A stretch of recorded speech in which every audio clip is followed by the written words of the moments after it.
Hi guys, and welcome to another episode of Kabir Considers. In this video, I'm going to react to American words that Britain does not have an alternative word for.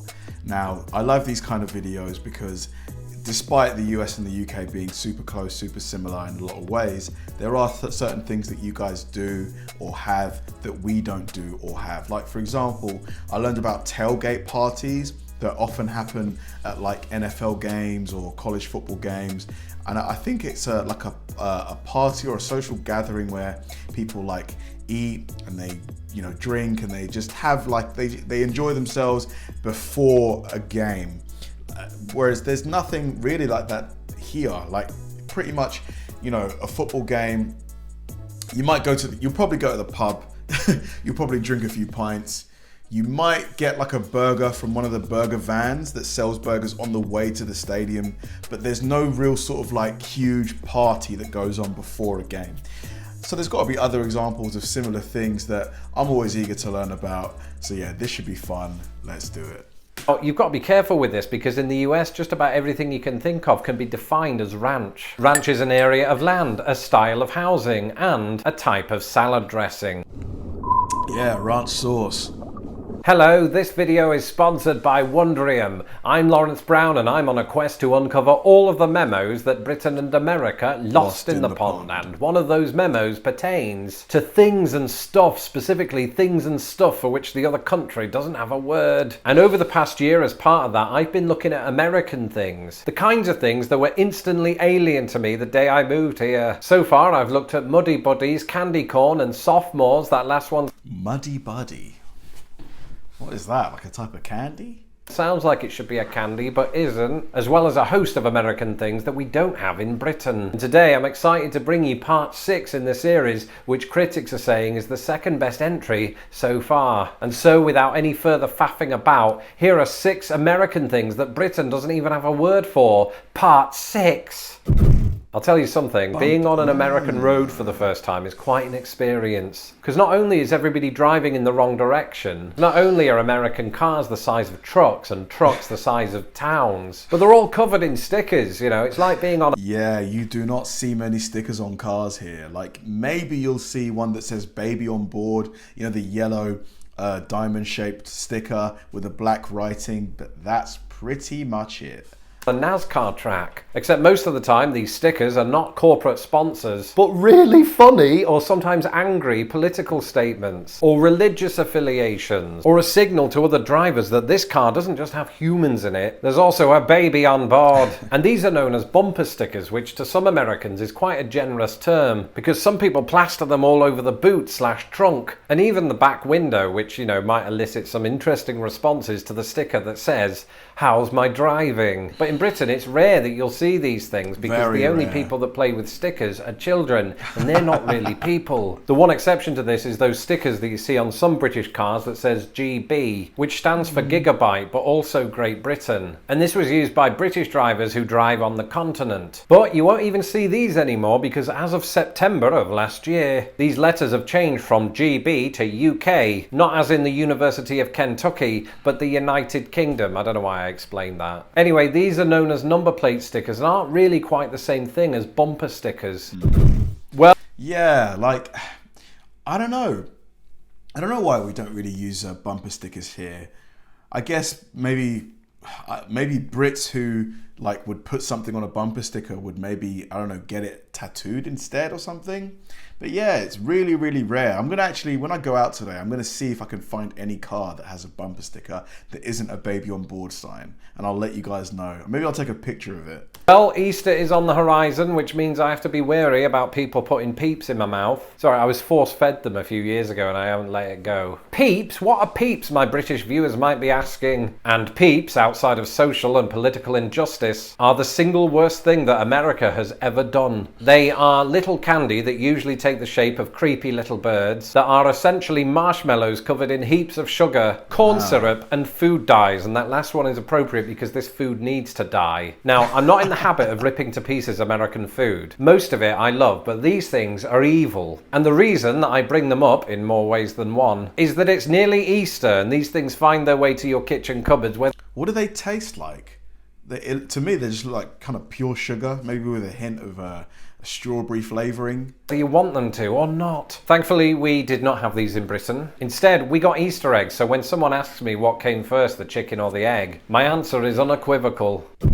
In recent years, Britain might have adopted the propensity for adding a drive-through at a fast food restaurant, but so far the idea of a drive-through pharmacy, which you need after devouring 400 peeps, is something of an alien concept back home. Whereas in America, drive-through pharmacies are everywhere. That's not literally true. But at last count, there are more than 6,000 of them nationwide. And how do they work? Well, you drive up to the side of the building, give your name and prescription details, and then the prescription just falls down a pipe, right? It's like reverse Augustus Gloop. And if you want more details on the difference between British and American pharmacies, check out my video, 5 Ways British and American Pharmacies Are Very Different. Until then, let's talk about this.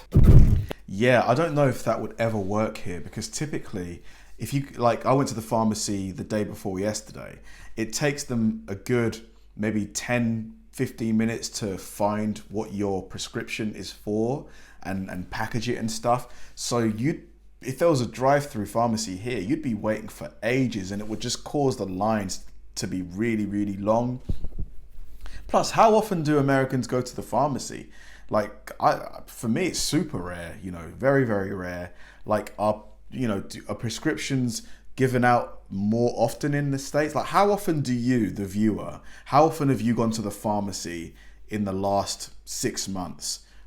In Britain, we absolutely love our sauces and dressings, to the extent that we put mayonnaise in everything, including our tea. I was 18 going through an experimental phase. What are you going to do? And for salads, to the extent that we eat them, we use a condiment called salad cream. And to my surprise, salad cream is quite hard to find in the United States, where everyone's talking about ranch. Now, you've got to be careful with this, because in the US, just about everything you can think of can be defined as ranch. Ranch is an area of land, a style of housing, and a type of salad dressing, made from buttermilk, salt, garlic, onion, mustard, herbs, spices, and a sauce based on mayonnaise. Ranch is extremely popular. In fact, a 2017 study by the appropriately named Association for Dressings and Sauces found that 40% of Americans considered ranch to be their favourite dressing. Let me know in the comments below if you're one of them. And I can tell you right now that I am not, because I'm not American. I do like ranch in my Subway. Like, I'll typically get an Italian BMT footlong with ranch and barbecue sauce. Oh, so good. The cynics among you might think that the transition from ranch to waste disposal was somehow symbolic, but it wasn't. This bit was supposed to come after Peeps. But when it comes to practical uses, sink waste disposal units are easily my third favourite discovery since moving to the US. And now you're thinking, ooh, don't leave us hanging, Lawrence. What's 1 and 2? Simple, aircon and bug screens. But sink waste disposals are just really satisfying. You flick a switch, usually on the wall, it makes a kind of sound for a little bit, and then that dissipates as the food gets chopped up, and you're just left with a mechanical hum. And I'm getting emotional just thinking about it, But one thing that's tricky about these things is that if you wake up at 6 in the morning and you haven't had coffee yet, and you go to flick what you think is the light switch, it certainly wakes you up and gives you palpitations and forces another trip to the drive-through pharmacy. But then who gets up at 6 a.m., right? I don't even get out of bed for less than 5 slices of bacon. And those sink disposal things, there must be a limit as to what kind of food you can put down them. It's got to be like soft stuff, I think, like things like bone and stuff. You've got to put that in the bin, haven't you? And doesn't it cause blockages? Like, can't it affect your plumbing if there's too much build-up and not enough flow? And that would be even more true if I had a Texas King, and that's not Tommy Lee Jones. That is yet another American mattress size that we don't have an equivalent of in Britain. We've looked to the California King, we've looked to the Alaska King. The Texas King is appropriately smaller than the Alaska King, but it's still huge, clocking in at a frankly ridiculous 80 inches by 98 inches. It's about 3 feet longer than your average park bench or Sissy Spacek. Anyway, while we're on the topic of the American lexicon of things, that brings us on to this. In past videos, I introduced you to the Great Courses Plus. Well, the team behind those great courses are hard at work creating even better, broader. The link is in my description below.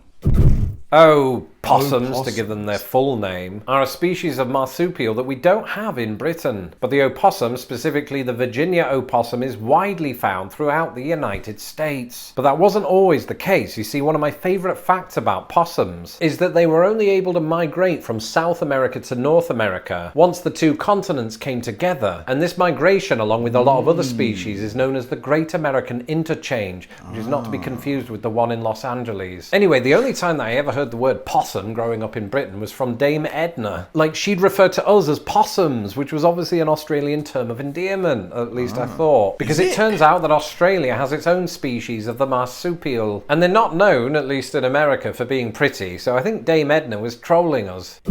I learned something early on after moving to the US. There are three... Aren't buffalo wings basically just chicken wings in that orangey type sauce? It's kind of hard to describe the flavour of it.